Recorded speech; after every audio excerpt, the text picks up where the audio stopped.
अभी पहलगाम कश्मीर के अंदर जो कायराना हमला आतंकवादियों के द्वारा किया गया, इस कायराना हमले के बाद पाकिस्तान के ऊपर भारत सरकार ने काफी स्ट्रांग कदम उठाए हैं, जिसमें प्रमुख है इंडस बॉर्डर ट्रीटी को सस्पेंड कर देना, जो 1960 की ट्रीटी थी। साथ ही अटारी बॉर्डर को बंद कर देना, 48 घंटे के अंदर जो पाकिस्तानी नेशंस हैं उनको वापस जाने के लिए बोल देना। इसके अलावा जो राजनयिक यहाँ पर हैं उनकी संख्या में कटौती कर देना जो पाकिस्तान के हैं। बदले में पाकिस्तान की ओर से रिएक्शन आया है और उसने शिमला समझौता जो 1972 का था उसको सस्पेंड कर दिया है। साथ ही बाघा बॉर्डर को बंद कर दिया है और भारतीय नेशंस को वापस आने के लिए कह दिया गया है, सिख कम्युनिटी को छोड़कर।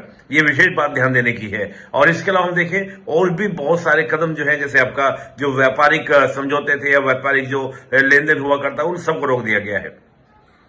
लेकिन यहां पर जो प्रमुख बात आ रही है निकलकर वो इंडस रिवर की बात आ रही है और साथ ही शिमला समझौते की बात आ रही है। देखिए, शिमला समझौता तो पाकिस्तान ने कभी माना ही नहीं था। क्या शिमला समझौते में यह कहा गया था कि दोनों देशों के बीच में जो भी विवाद है वो द्विपक्षीय वार्तालाप के माध्यम सुलझाएंगे, ना कि तीसरी किसी भी शक्ति या अंतर्राष्ट्रीय संगठन उसका इन्वॉल्वमेंट होगा। लेकिन पाकिस्तान ने कई बार इसको क्या किया है, इसको तोड़ा है, इसका उल्लंघन किया है। चाहे हम लोग बात करें यूएनओ में जाकर बार बार कश्मीर की बात करना, चाहे हम बात करें कि आपका 99 का कारगिल वॉर की बात करें और लगातार एलओसी का उल्लंघन होना। और जो एलओसी शब्द है ये भी शिमला एग्रीमेंट के द्वारा ही दिया गया था। इससे पहले सीज फायर लाइन को कहा जाता था।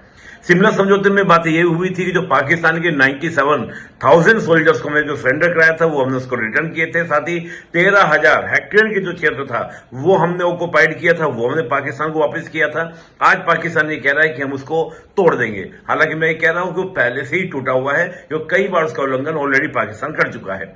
बात हो रही है इंडस रिवर की। इंडस रिवर को पाकिस्तान ने कहा इसको हम एक्ट ऑफ वॉर मानेंगे और भारत को हम क्या रिएक्शन देंगे। और लगातार हमको देखने को मिल रहा है कि पाकिस्तान की ओर से इस तरह के रिएक्शन आ रहे हैं, यहां तक कि वहां के रक्षा मंत्री कह रहे हैं कि अगर पाकिस्तानी मारे जाएंगे तो हम इंडियंस को भी मारेंगे। इस तरह का जो एक नजरिया है ये कहीं ना कहीं दिखाता है कि पाकिस्तान की जो मानसिकता है वो मानसिकता कैसी है। जबकि हमने ये कहा कि हम केवल और केवल टारगेट करेंगे किसको, आतंकवादियों को, और आतंकवादियों के पीछे जो उनको टारगेट करेंगे। लेकिन वो सीधा इंडियन सिविलियंस की बात कर रहे हैं और हम देखते हैं ये हमला इंडियन सिविलियंस के ऊपर था।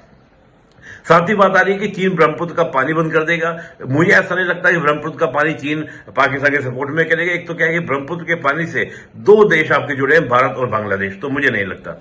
और दोस्तों मैं आपको जानकारी दे दूं, संडे को 27 तारीख को मंजिल प्रोग्राम होने वाला है दोपहर को 12 बजे। जुड़िए यूट्यूब पर और पूरी जानकारी के लिए डिस्क्रिप्शन में जाइए और जुड़िए। Let's crack it.